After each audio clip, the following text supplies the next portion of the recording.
يا مساء الفل، ازيكم عاملين ايه؟ يا رب دايما تكونوا بخير. النهارده هنعمل مع بعض القطايف. رمضان يعني كنافه وقطايف، ده حاجه مفروغ منها، ما يختلفش عليها اتنين. هنعمل النهارده مع بعض القطايف الجميله اللي انتوا شايفينها قدامكم دي بطريقه سهله وبسيطه جدا، وكله يا في الخلاط يا اما لو عندك عجان تقدري تستعمليه.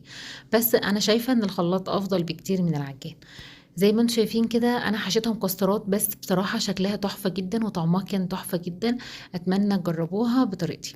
يلا بينا هنقول المقادير بتاعتنا. اول حاجة معايا 3 كوبايات من الدقيق، بس اخر كوباية كده مش مليانة قوي. معايا كمان كوباية من السميد الناعم بتاع البسبوسة. معايا معلقة صغيرة جدا جدا خميرة، ومعلقة صغيرة جدا بيكنج باودر. ومش عايزين نكتر في المواد الرافعة علشان القطايف ما تبوظش مننا. انا بوريكي يا تعملي بيكنج باودر يا تعملي بيكربونات الصودا اللي هي بتاعة الحلويات. تمام. هنحط كمان ذرة من الملح، وهنحط معلقتين كبار من السكر، وبرضه هكتب المقادير في صندوق الوصف ان شاء الله. معايا هنا كده 4 كوبايات من المية، او برضو على حسب نوع الدقيق بتاعك. كل ده حطيته كده على بعض وضربتهم في العجان بتاعي. بس بصراحة انا شايفة ان الخلاط افضل بكتير في المرحلة دي.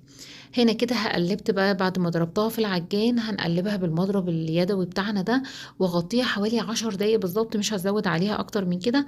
انا مش عايزاها تخمر قوي، لان هي كل ما بتخمر كل ما الخليط بيتقل، فبتطلع مكتومة. فاهمين قصدي؟ فكل شوية وانتي بتصبيها كده في الصينية زي ما انتوا شايفين كده، حاولي ان انتي تربيها كويس بالمضرب اليدوي كل مرة، عادي ما تقلقيش، مش هيحصل لها حاجة. لو لقيتي الفتحات قريبة من بعض قوي، والفتحات اللي هي في القطايف ديت واسعة قوي، اعرفي ان الخميرة زيادة، او العجينة تقيلة. فانتي حاولي ان انتي على طول كل شوية قلبيها بالمضرب، وزودي شوية مية كده، لان طبعا كل ما بتسيبي الخليط بتاع القطايف بيتقل لوحده، فاحنا عايزينها رحفة يعني، يعني ما تبقاش تقيلة قوي. فاهمة قصدي؟ بصوا بقى الفتحات هنا جميلة ازاي. هنا كده تعرفي ان القطايف ديت ناجحة، طريقتها حلوة جدا. آه الفتحات لما بحس انها وصلت للنهاية زي القطايفاية اللي موجودة ديت، بحس يبقى كده العجينة معايا تقلت، بقوم مزودة شوية مية، لكن دي مثلا دي كويسة جدا. فاهمة قصدي؟ فانت خلي بالك برضو، يعني عينك دايما تخليها ميزانك، يعني كل شوية تبصي على القطايف، لقيتي الفتحات واصلة لتحت خالص اعرفي ان كده الخميرة زايدة. تحاولي تحطي شوية مية وتقلبي جامد، تقلبي بالمضرب جامد. هنا كده عملت مكسرات تشكيلة كده من السوداني، وعملت لوز، وعملت بتاع عين الجمل، وشوية زبيب وجوز هند ومعلقتين سكر بودرة ومعلقة صغيرة فانيليا.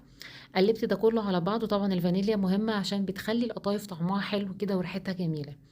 هنا كده هخلص بقى الكمية الجميلة دي. على فكرة الشربات هنحط كوبايتين سكر، كوباية مية، نحطهم أول ما يغلوا من غير تقليب على البوتاجاز. هننزل بعصير نص ليمونة، وفي الآخر خالص آخر غلوة هنزل بمعلقة من الفانيليا وبس كده.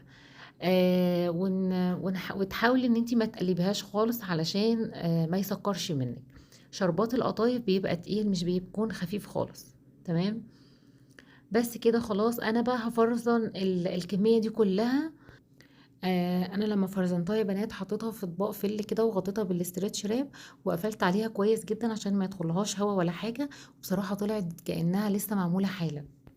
ما ننساش طبعا واحنا بنسويها على البوتاجاز، يا دوبك مجرد ما تخرج نغطيها على طول بفوطة كويسة جدا ونظيفة علشان ما تنشفش طبعا مننا. الزيت بيكون غزير والزيت بيكون سخن. بننزل بالقطايف، انا طلعتها من الفريزر بصراحة على طول على النار، على الزيت على طول، وبس كده. هي دي طريقتي في القطايف. وبكده يكون الفيديو بتاعنا خلص النهاردة. اتمنى يا رب يكون الفيديو عجبكم واستفدتوا منه، ولو عجبكم ما تنسونيش من اللايك والاشتراك في القناة، وفعلوا الجرس عشان يوصلكم كل جديد.